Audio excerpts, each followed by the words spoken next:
Apple company के मालिक और फाउंडर स्टीव जॉब्स जब अपने स्ट्रगल के दिनों में थे तो उन्हें कुछ भी समझ नहीं आ रहा था कि क्या किया जाए। तो वो एक बार इंडिया आए, यहां से उनको आइडिया मिला कि एप्पल कंपनी बनाते हैं। फेसबुक के फाउंडर मार्क जुकरबर्ग जब बुरे टाइम में फंस चुके थे, वो भी इंडिया आए थे और इंडिया में एक आश्रम में गए थे। वहां से फिर उन्होंने तरक्की करना शुरू कर दिया। जूलिया रॉबर्ट, हॉलीवुड की एक्ट्रेस जो कि निरंतर इंडिया में आती रहती हैं। विराट कोहली जब अपने बैड फेज से गुजर रहे थे, 2020-2021 का समय है, जब अपने बैड फेज से गुजर रहे थे तो वो भी इसी मंदिर गए थे। ठीक है। रिचर्ड एल्पर्ट जो कि हार्वर्ड यूनिवर्सिटी के एक साइंटिस्ट थे, एलएसडी पे रिसर्च कर रहे थे, साइकेडेलिक ड्रग्स पे। ठीक है। वो भी इंडिया ही आए थे और उनका नाम बदल के रामदास कर दिया गया था। क्यों? हम बात कर रहे हैं नीम करोली बाबा की। नीम करोली बाबा, नीम करोली बाबा का जो आश्रम है ना, वो कैंची धाम में है। कैंची धाम, कैंची धाम आपका जो पड़ता है वो नैनीताल में पड़ता है, उत्तराखंड में। ठीक है। नैनीताल डिस्ट्रिक्ट है, वहां पे कैंची धाम पड़ता है। और स्टेट कौन सी है? उत्तराखंड। ठीक है। बचपन से शुरू करते हैं। नीम करोली बाबा जो थे उनका बचपन का नाम जो था वो लक्ष्मी नारायण शर्मा था। इनका जो बचपन का नाम था वो लक्ष्मी नारायण शर्मा था। इनका जो जन्म हुआ था वो 1900 ईस्वी में यूपी के अकबरपुर नामक एक गांव में हुआ था। ठीक है। मात्र 11 वर्ष की आयु में इनकी शादी करवा दी गई थी, लेकिन ये घर छोड़ के चले गए थे। बाद में जो इनके पिताजी थे वो उनको समझा के वापिस लाए थे कि ऐसा नहीं करना चाहिए, आप घर चलिए। लेकिन बाद में क्या हुआ, बाद में ये घर वालों की अनुमति लेकर घर छोड़ के चले गए थे। इन्होंने संन्यास ले लिया था। ठीक है। नीम करोली बाबा, इनका नाम नीम करोली बाबा कैसे पड़ा?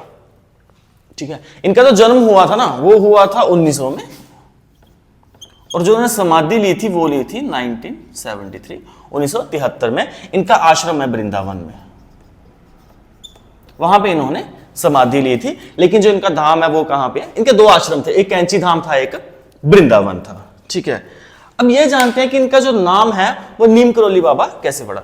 एक बार की बात है, बाबा जो थे वो ट्रेन में जा रहे थे और इनके पास टिकट नहीं थी। ठीक है। तो टीटी आया, टीटी ने इनसे टिकट मांगी, बाबा ने मना कर दिया कि मेरे पास टिकट नहीं है। टीटी गुस्सा हो गया, टीटी गुस्सा हो गया और टीटी ने क्या करा, स्टेशन आते ही इनको उतार दिया कि आप उतर जाइए। ठीक है। जैसे बाबा उतरे, वहां पे जाकर एक नीम का पेड़ था, बाबा उसके नीचे बैठ गए और ट्रेन स्टार्ट ही नहीं हो रही है, ट्रेन आगे जा ही नहीं रही है।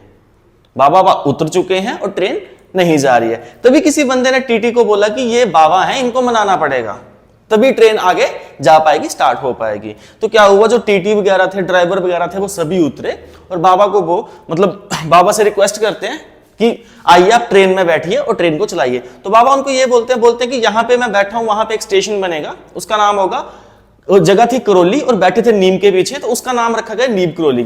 तो तभी से बाबा जी का नाम क्या पड़ गया? नीम करोली बाबा।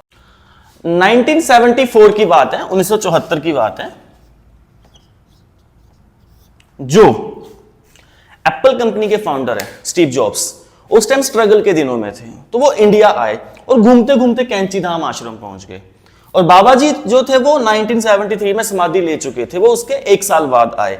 लेकिन वहां पे आने के बाद उनको कुछ ऐसा लगा, कुछ ऐसा फील हुआ कि उनके दिमाग में नए नए आइडिया आने लगे।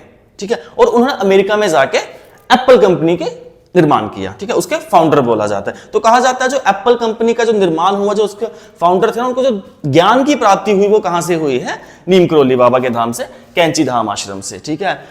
2011 की बात है, जब स्टीव जॉब्स वेंटिलेटर पे पड़े हुए थे, तो मार्क जुकरबर्ग जो कि फेसबुक के फाउंडर है, उस टाइम पे फेसबुक थोड़ा डाउन जा रही थी। ठीक है। तो मार्क जुकरबर्ग जो थे वो स्टीव जॉब्स को अपना मेंटर मानते थे। ठीक है। तो वो उनसे सलाह लेने जाते हैं, तो वो देखते हैं कि जो स्टीव जॉब्स थे वो वेंटिलेटर पे पड़े हुए हैं और उनके तकिए के नीचे एक फोटो पड़ी हुई है। और जो वो फोटो थी वो किसकी फोटो थी? नीम करोली बाबा जी की। ठीक है। तो जो मार्क जुकरबर्ग बोलते हैं कि आप तो मेरे मेंटोर हैं, आप मुझे कुछ बताइए कि मैं कैसे इस सिचुएशन से बाहर निकलूं। तो वो बोलते हैं इसका एक ही आइडिया, आप इंडिया जाओ, इंडिया में कैंची धाम आश्रम है नीम करोली बाबा जी का, अब वहां पे जाइए, आपको सारी प्रॉब्लम का सोल्यूशन मिल जाएगा। तो मार्क जुकरबर्ग जो है वो इंडिया आए थे और उसके बाद ही फेसबुक ने व्हाट्सएप को भी खरीद लिया था और इंस्टाग्राम को भी खरीद लिया था। लेकिन उससे पहले फेसबुक क्या थी, डाउनफॉल हो रहा था उसका। ठीक है, एक बार की बात है, बाबा जी शाम के टाइम निकल पड़े, उनके ना अनुयायी थे जो भक्त होते हैं, वो एक घर था, तो वहां पे चले गए, वो उस घर पे चले गए। तो घर वालों को बोलते हैं कि मुझे भूख लगी है, मुझे खाना खिलाओ। वो खाना खिलाते हैं बाबा जी को। तो बाबा जी बोलते हैं कि अब मैं सोऊंगा भी यहीं पे, आप ऐसा करिए मुझे एक कंबल दे दीजिए। वो बोलते हैं ठीक है, वो कंबल दे देते हैं बाबा जी को। अब क्या होता है, रात का समय होता है, उस परिवार जो है वो पति पत्नी जो रहते हैं वो सोए हुए होते हैं। बाबा जी क्या करते हैं, बाबा जी चिल्लाते हैं रात को जैसे कोई इनको मार रहा है, लेकिन वो पूरे सर से लेके पैर तक ना कंबल से ढके होते हैं, नींद पड़ी होती है। और जो मतलब जो पति पत्नी थे वो उठा भी नहीं रहे थे, वो बोलते कि बाबा जी सोए हुए हैं, नींद में है, मतलब चिल्ला रहे थे वो जैसे उन्हें कोई मार रहा है। सुबह उठते हैं, वो सुबह उठ के वो अपना कंबल जो है उसको वो इकट्ठा करते हैं और उस बंदे को बोलते हैं कि इस कंबल को ले जाओ और इस कंबल को गंगा में विसर्जित कर दो, इसका विसर्जन गंगा में कर दो, लेकिन ध्यान रहे इस कंबल को खोलना मत। ठीक है, वो बंदा बोलता ठीक है। जैसे वो कंबल उठाता है ना, कंबल का भार जो बड़ा ज्यादा हो जाता है, लेकिन बाबा जी ने बोला था इसको खोलना नहीं है, तो उसने नहीं खोला। ठीक है, और क्या होता है, वो गंगा में जाके उसका विसर्जन कर देता है।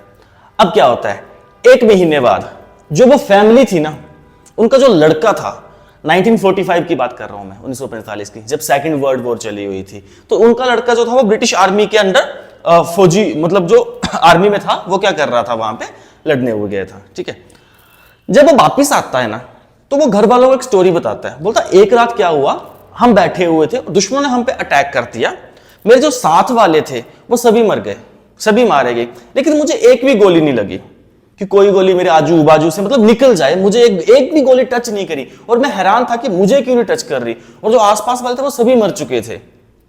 तो क्या हुआ था, जो बाबा जी उस रात को सोए थे ना, तो बाबा जी ने सारी गोलियां जो है वो खुद पे ले ली थी, तभी उस कंबल का भार जो है वो ज्यादा हो गया था। ठीक है, ये नीम करोली बाबा की शक्ति है। कहा जाता है कि नीम करोली बाबा ने एक बार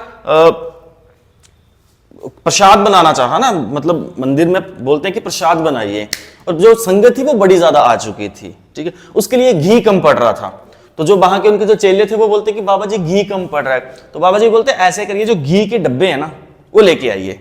वो घी के डब्बे लेके जाते हैं, पास में एक नदी बहती है। ठीक है, वो बोलते हैं जाइए इस नदी में से पानी भर के लाइए इन डब्बों में। वो पानी भरते हैं, डब्बों को लेके आते हैं, जैसे ही मंदिर में पहुंचते हैं डब्बे खोलते हैं, डब्बों में घी आ जाता है। मतलब इतने शक्तिशाली थे वो। ठीक है, इतने शक्तिशाली बाबा थे। विराट कोहली, जब विराट कोहली अपने डाउनफॉल में जा रहे थे ना, 2020-2021 की बात है, सभी को पता है, विराट कोहली से स्कोर नहीं हो रहा था, रन नहीं बन रहे थे। ठीक है, उस टाइम वो भी कहां गए थे, नीम करोली बाबा के आश्रम, और वहां से अभी देख लीजिए अभी वो कितना ग्रो कर चुके हैं। जब उनका डाउनफॉल आया था वो कहां पे गए थे, नीम करोली बाबा के आश्रम। ठीक है, 1964 की बात है। रिचर्ड एल्पर्ट नाम के एक साइंटिस्ट थे जो हार्वर्ड यूनिवर्सिटी में पढ़ाते थे। ठीक है, और वो रिसर्च कर रहे थे साइकेडेलिक ड्रग्स पे, जिसको एलएसडी भी बोला जाता है। एलएसडी एक ऐसी ड्रग्स है जिसे आप अगर ड्रग्स को लोगे ना तो अलग ही दुनिया में पहुंच जाओगे, कि आपको माइंड, आप जिस साइड अपना माइंड लेके जाओगे वैसा ही होने लगेगा। और वो चाहते थे कि पूरी दुनिया इसका अनुभव करे, कि एलएसडी ड्रग्स आप अगर लेंगे तो क्या होगा, आप नॉर्मल दुनिया से कट ऑफ हो जाएंगे, आप अपनी ही दुनिया में चले जाएंगे। जैसे संजू मूवी देखी है ना, सलमान, उसकी संजय दत्त वाली, वो ड्रग्स लेता है, फिर वो पीछे वो बैकग्राउंड में तितलियां उड़ती हैं, वो वैसे प्लेन में बैठा हुआ है, बस ऐसी ही ड्रग्स है वो। ठीक है, तो वो चाहते थे कि सभी लें, इसी कारण वो इंडिया भी आए थे। जब वो इंडिया आए हैं तो इंडिया आके क्या हुआ है, घूमते घूमते घूमते वो कहां पे गए थे, नीम करोली बाबा के। तब बाबा जी थे, 1964 की बात है। ठीक है, तब बाबा जी थे, तो उन्होंने क्या करा, वो वहां पे गए तो बाबा जी अपने प्रवचन दे रहे थे, कुछ स्वर्ग के बारे में बता रहे थे। तो वो बोलते हैं कि ऐसे बातों से स्वर्ग नहीं होता, मैं आपको दिखाता हूं कि स्वर्ग कैसे होता है। बाबा जी बोलते हैं कि आप बता सकते हो, वो बोलते हैं हाँ मैं बता सकता हूं। बोलते बताइए कैसे बता सकते हो, बोलते मेरे पास एक चीज है, उसको खाओ आप स्वर्ग में पहुंच जाओगे। बाबा जी बोलते ठीक है। तो उन्होंने क्या करा, एक एलएसडी की जो गोली होती है वो निकाली और बाबा जी को दे दी। बाबा जी ने एक गोली खाई और फिर से अपना सत्संग शुरू कर दिया। उसने 10-15 मिनट देखा कि कोई असर तो बिल्कुल नहीं हो रहा। उसने पूछा बाबा जी कुछ असर हो रहा है? बाबा बोलते नहीं कुछ भी नहीं है, एक और दे दो मुझे। उसने एक और गोली दे दी, बाबा जी ने फिर से गोली खा ली वो। ठीक है, और फिर से अपना सत्संग सुना रहे हैं। आधा घंटा 1 घंटे वो देखता रहा कि कुछ असर नहीं हो रहा, तो वो बोलता बाबा जी आपको कुछ असर नहीं हो रहा क्या? बाबा जी बोलते नहीं मुझे तो कुछ नहीं हो रहा। तो फिर बाबा जी उसको बोलते तेरे पास है कितनी गोलियां? बोलता 10-12 गोलियां पड़ी है। बोलता दे दे मुझे। वो बाबा जी उससे गोलियां ले लेते हैं और सारी गोलियां खा लेते हैं। सारी गोलियां खा के वो बंदा परेशान हो जाता है, बोलता कि अब बाबा जी का क्या होगा? वो बोलता है कि ऐसा करो डॉक्टर को बुला लो कि बाबा जी को पक्का कुछ हो जाएगा। और जो आसपास के जो संगत बैठी थी वो भी डर गई, वो डॉक्टर को बुला लेते हैं। ठीक है, डॉक्टर आता है, डॉक्टर बाद में उनका जो बीपी वगैरह होता है, नॉर्मल चेकअप जो होता है ना, वो चेक करता है, वो सब कुछ नॉर्मल आता है। और जो रिचर्ड एल्बर्ट था वो हैरान हो जाता है, बोलता है कि एलएसडी की अगर बंदा 1 गोली खा ले तो वो 18 घंटे होश में नहीं आता, बाबा जी ने तो 10-15 खा लिए, इनको कुछ भी नहीं हो रहा। तब से क्या हुआ, जो रिचर्ड एल्बर्ट थे उनका जो ध्यान था, मतलब जो एक्सपेरिमेंट कर रहे थे, उन्होंने सोचा कि इस चीज को छोड़ देते हैं। वो बाबा जी के अनुयायी बन गई। बाद में वो बाबा जी के बहुत बड़े अनुयायी बने थे और उनका नाम भी बदल के रामदास रख दिया गया था। ठीक है, अगर आपने रिचर्ड एल्बर्ट की स्टोरी को देखना है ना, तो नेटफ्लिक्स पे इनकी डॉक्यूमेंट्री पड़ी हुई है।